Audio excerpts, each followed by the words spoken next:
اتنا نوازتا ہے، اتنا نوازتا ہے، اتنا نوازتا ہے کہ انسان حیران ہو جاتا ہے کہ مجھے اتنا بھی مل سکتا ہے۔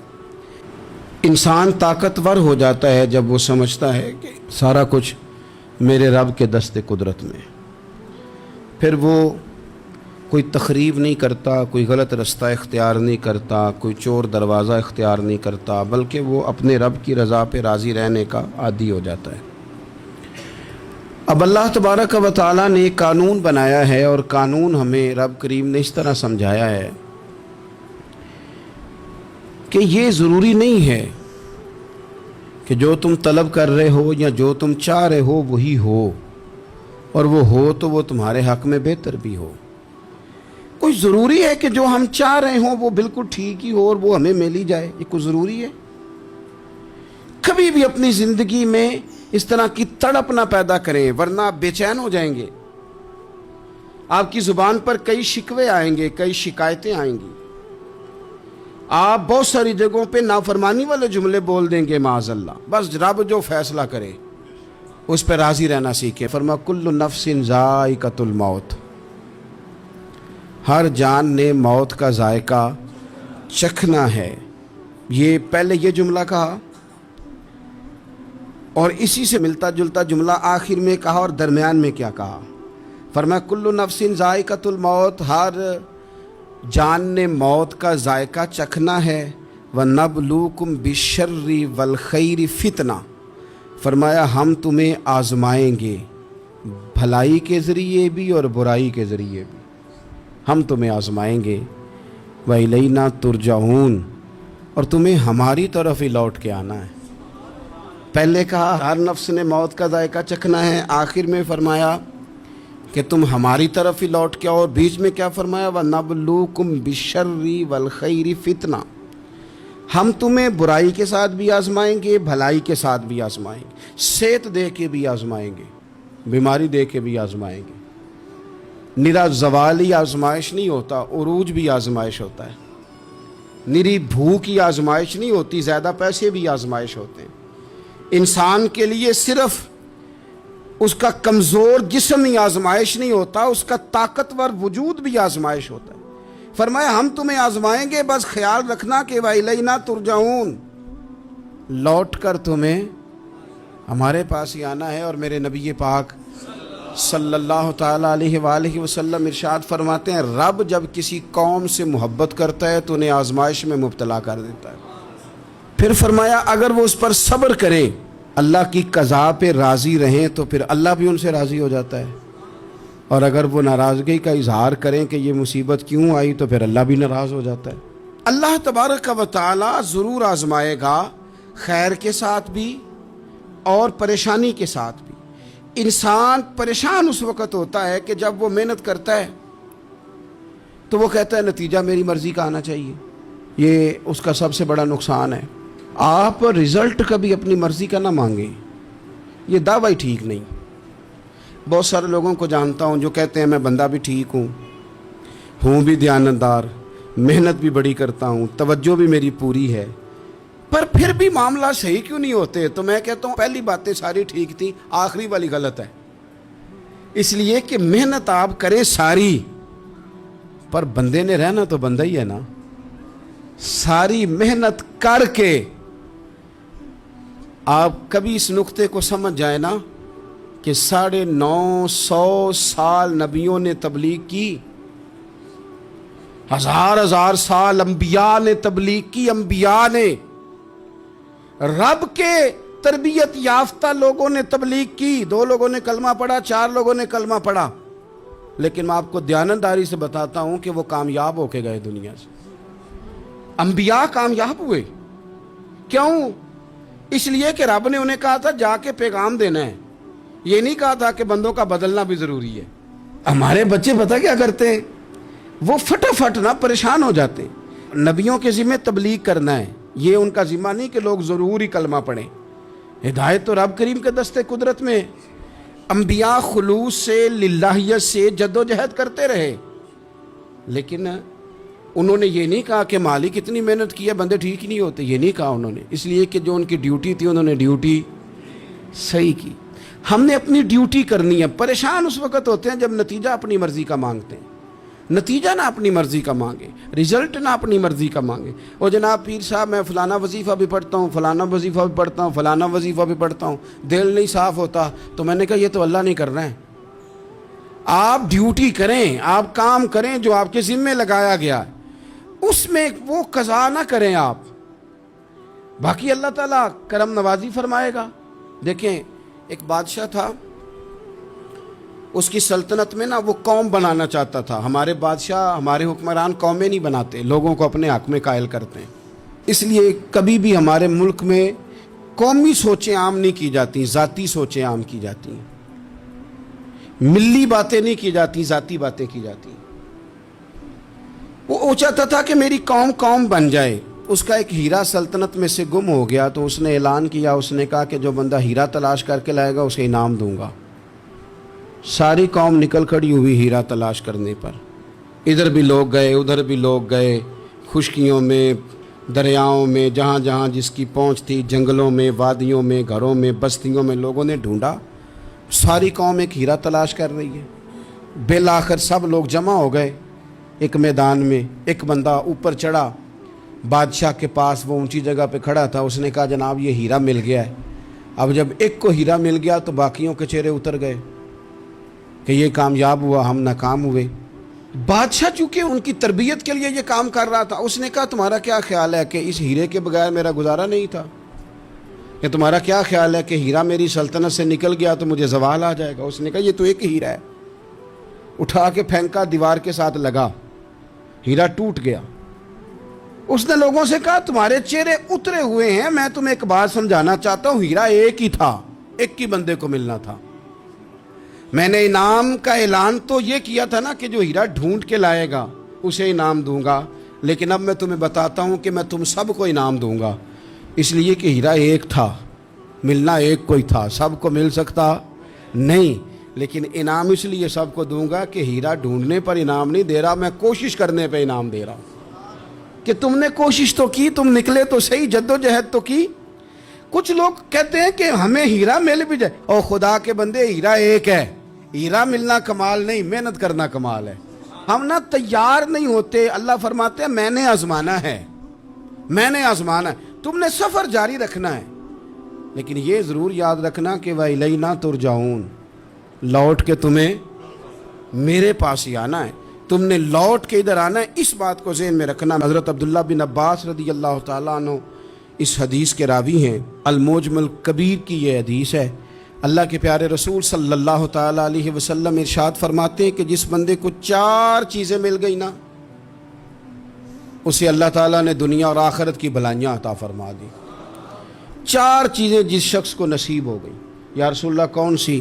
حضور فرماتے ہیں جس کو شکر کرنے والا دل مل گیا, اور کریم محبوب فرماتے ہیں جسے اللہ تعالیٰ کا ذکر کرنے والی زبان مل گئی, اور حضور فرماتے ہیں جسے مصیبت پر صبر کرنے والا بدن مل گیا, اور جسے ایسی بیوی مل گئی جو نہ اس کے مال میں خیانت کرے گی, نہ اس کی عزت میں خیانت کرے گی. جسے یہ 4 چیزیں مل گئیں وہ خوش نصیب ہے, دنیا بھی بن گئی, آخرت بھی بن گئی. کامیابی صبر آ جانے کا نام ہے, کامیابی شکر حاصل ہو جانے کا نام ہے. کامیابی میرے عزیز یاد رکھ لیں کہ انسان اللہ کے ذکر میں لگ جائے تو اس کا نام ہے کامیابی. ہم نے کس کو سمجھ لیا؟ اپنی زندگی میں ایک تو محنت کریں, نتیجہ اللہ پہ. دوسری بات, امیدیں ذرا چھوٹی وابستہ کریں, لمبی نہ بنائیں. ایک ہے منصوبہ سازی کرنا مستقبل کی, وہ غلط نہیں. میرے نبی پاک علیہ السلام کا فرمان کاش کبھی ہم سمجھ جائیں. حضور نے ایک دن صحابہ سے فرمایا تھا حیا کرو. کہا صحابہ سے, سمجھایا ہمیں, فرمایا حیا کرو. یا رسول اللہ کس بات سے؟ فرمایا وہ والا مال کماتے ہو جو کھا ہی نہیں سکتے, اور وہ والے مکانات بناتے ہو جن میں تم رہ ہی نہیں سکتے, اور ان چیزوں کا سوال کرتے ہو جن کی تمہیں ضرورت ہی نہیں. اتنے لمبے محلات, اتنا لمبا چوڑا مال, اتنا لمبا چوڑا پیسہ, اتنی لمبی امیدیں, اتنی لمبی داستانیں, انسان کمزور ہو جاتا ہے. ساری زندگی حساب کتاب میں بیت جاتی ہے. دیکھیں نا حضور علیہ السلام نے فرمایا یہ جو غریب لوگ ہیں نا، یہ مالداروں سے 50,000 سال پہلے جنت میں داخل ہو جائیں گے۔ کیوں؟ اس لیے کہ جس کے بیگ زیادہ ہوتے ہیں نا، ایئرپورٹ پہ پھنس جاتا ہے، الجھ جاتا ہے۔ وہ کبھی ایک آیا، دوسرا نہیں آیا، تیسرا نہیں آیا، چوتھا نہیں آیا۔ اور جو ہینڈ کیری والے ہوتے ہیں نا، 2 جوڑے، وہ تو بس جناب سب سے پہلے وہی نکلتے ہیں، اور ان کی گاڑی بھی کسی رش میں نہیں الجھتی، گھر وقت پہ پہنچ جاتے ہیں۔ مال تھوڑا تو حساب بھی تھوڑا۔ تو ہم نا لمبی امیدوں کے چکر میں اس لیے پریشان ہے۔ رب کہتا ہے وَإِلَيْنَا تُرْجَعُونَ، تم نے اپنے گھر واپس آنا ہے، تم نے ادھر لوٹنا ہے۔ تم اتنے لمبے چوڑے معاملات کا شکار نہ ہو جانا۔ آپ اگر سکھی رہنا چاہتے ہیں نا تو عاجزی اختیار کریں۔ کیوں؟ کہ جب آپ عاجزی اختیار کریں گے تو آپ کو اللہ کی مخلوق اچھی لگنے لگ جائے گی۔ کیوں؟ کہ آپ اپنے سے بھی کسی کو بہتر سمجھتے ہیں۔ جب تک آپ میں تکبر ہے، میں نے دیکھا ہے کہ لوگ تکبر کا شکار ہو جاتے ہیں، کسی کو جھوٹا، کسی کو بددیانت، کسی کو فراڈیا، کسی کو دھوکے باز، کسی کو ڈاکو، کسی کو چور، کسی کو غدار، کسی کو فلانا، کسی کو فلانا۔ اصل بات کیا ہے؟ اصل بات یہ ہے کہ اس شخص کے دماغ کے اندر تکبر کا سودا سما گیا، یہ کسی چکر میں پڑ گیا ہے، اس کو ہیضہ ہو گیا ہے پرہیزگاری کا۔ یہ سمجھنے لگے کہ جو میں سوچتا ہوں وہ صرف وہی ٹھیک ہے۔ تیرا یہ دعویٰ ہے کہ ساری مخلوق ٹھیک نہیں، اور میرا رب فرماتا ہے لَقَدْ خَلَقْنَا الْإِنسَانَ فِي أَحْسَنِ تَقْوِيمٍ، میں نے مخلوق بنائی بڑی سونی ہے۔ ہم نا جب یہاں آ جاتے ہیں نا، یہاں ایک شخص تھا جس کا نام تھا بلعم بن باورہ، یہ بڑا مستجاب الدعوات تھا، جو دعا مانگتا تھا اللہ قبول فرما لیتا، پرہیزگار تھا۔ اسم اعظم اللہ نے اسے عطا کر دیا۔ حضرت موسیٰ علیہ السلام کے دور میں حضرت موسیٰ علیہ السلام نے جب اپنی قوم کو لے کے جبارین کے خلاف جہاد شروع کیا، نکلے تو اس طرف آنا تھا جس طرف یہ رہتا تھا۔ لوگ سارے اکٹھے ہو کے اس کے پاس آئے، آ کے کہنے لگے حضرت موسیٰ علیہ السلام آ رہے ہیں اپنی قوم کو لے کے حملہ کرنے کے لیے، تو دعا کر دے، معاذ اللہ نبی کے خلاف دعا کر دے، تو بد دعا کر دے تاکہ وہ آ نہ سکے، تیری دعائیں قبول ہوتی ہیں۔ پہلے تو کہنے لگا کہ کتنے بدبخت ہو، مجھے نبی کے خلاف بات کرنے اور دعا کرنے کا کہہ رہے ہو، معاذ اللہ، بدبخت ہو، دوڑ جاؤ۔ لیکن اللہ سے یہ توفیق مانگے کہ وہ انسان کا شعور سلامت رکھے، شعور سلامت۔ حضرت سلطان باؤ رحمۃ اللہ علیہ نے اپنے دور میں کہا تھا کہ ایمان سلامت ہر کوئی مانگدا ہے، عشق سلامت کوئی، وہ تو انہوں نے کہا تھا نا۔ اور آج کیا حال ہے کہ مال سلامت ہر کوئی مانگدا ہے، تو ایمان سلامت کوئی۔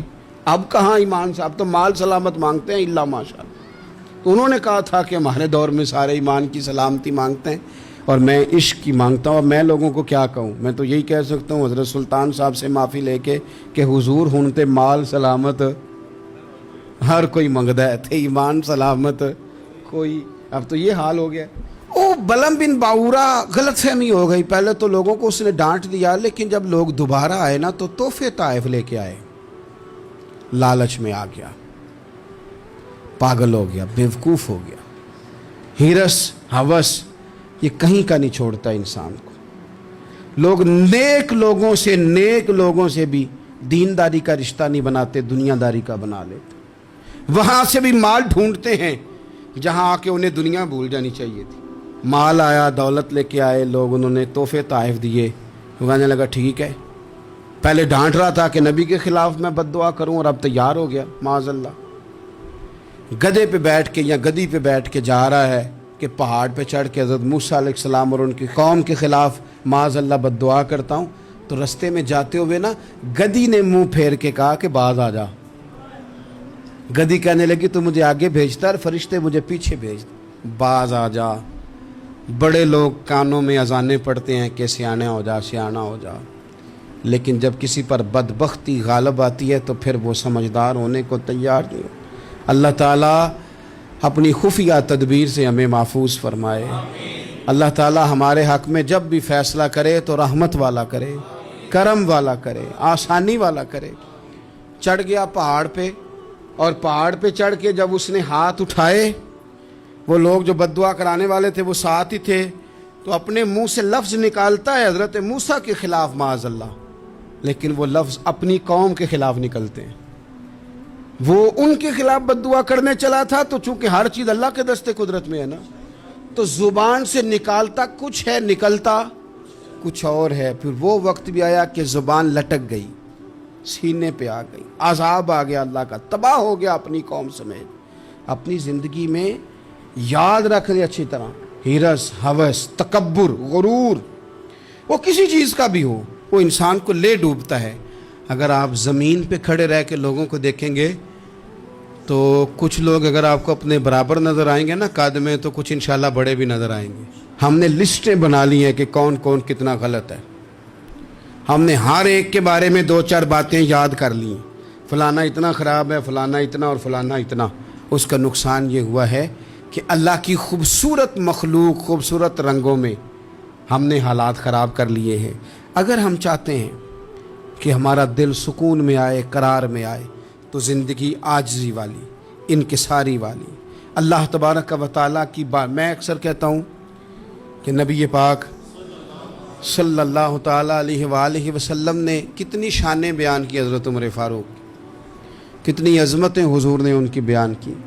جب ان کا وصال ہونے لگا نا، ان کو زخم لگا تو لوگ ان کی تعریفیں کرنے لگے. اب ان کو بھی پتہ تھا کہ میری عظمت میں حضور نے کیا کچھ بیان کیا ہے. لوگ ان کی تعریف کرنے لگے، امیر المومنین آپ کو یہ کمال حاصل ہے. تو حضرت عمر فرمانے لگے دعا کرو بس میری نیکی اور بدیاں برابر برابر ہو جائیں، نیکیاں اور بدیاں برابر ہو جائیں. میں کسی درجے کا خواہش مند نہیں، بس یہ چاہتا ہوں کہ یہ عاجزی کا حسن دیکھیں، انکساری کا یہ درجہ دیکھیں. فرماتے ہیں بس یار معافی دے دے نا، وہ معاف کر دے، پھر تو بات بن گئی. میں جلسوں پہ، اجتماعات پہ جاتا ہوں تو ایک رواج بن گیا ہے، لوگ بڑی بڑی قطاروں میں پھول لے کے کھڑے ہو جاتے ہیں اور گاڑیوں میں پھینکتے ہیں. تو میں اپنے سنگیوں سے کہتا ہوں کہ اگر تو قیامت میں بھی ایک پھول مل گیا نا تو پھر تو یہ سارے استقبال کام آ گئے. اور اگر وہاں کھڑا کر لیا گیا نا، صحیح حدیث میں حضور نے فرمایا ہے کہ کچھ سوالوں کے لیے بندے کو محشر کے میدان میں کھڑا کر لیا جائے گا. ان سوالوں میں سے ایک سوال یہ بھی ہوگا کہ بتا اپنے علم پر عمل کتنا کیا تھا. تو میں نے کہا اگر تو روک لیے گئے تو پھر ان پھولوں کا کیا بنے گا، پھر تو آزمائش میں آ جائیں گے. اللہم استرنا بسترک الجمیل استغفر اللہ ربی من کل ذنب واتوب الیہ. اے اللہ، جو غلطیاں یاد ہیں ان سے بھی توبہ کرتے ہیں، جو بھول گئی ہیں ان سے بھی توبہ کرتے ہیں، جو ظاہر ہے ان سے بھی توبہ کرتے ہیں، جو چھپی ہوئی ہیں تیرا اور ہمارا راز ہے ہم ان سے بھی توبہ کرتے ہیں. مالک، جہاں جہاں جس جس مقام پر جس جس لحاظ سے عمدن یا سہون بول کر، لہجے سے اور اشارے کنائے سے بھی کہیں کو تیری نافرمانی کر بیٹھے ہیں تو اس سے بھی تیری پناہ میں آتے ہیں. اپنی پناہ میں رکھیو، اپنی پناہ میں ہمیں ایمان کی موت دیجیو، اور صبح قیامت اپنے محبوب کی شفاعت ہمارے حق میں قبول فرمائیو.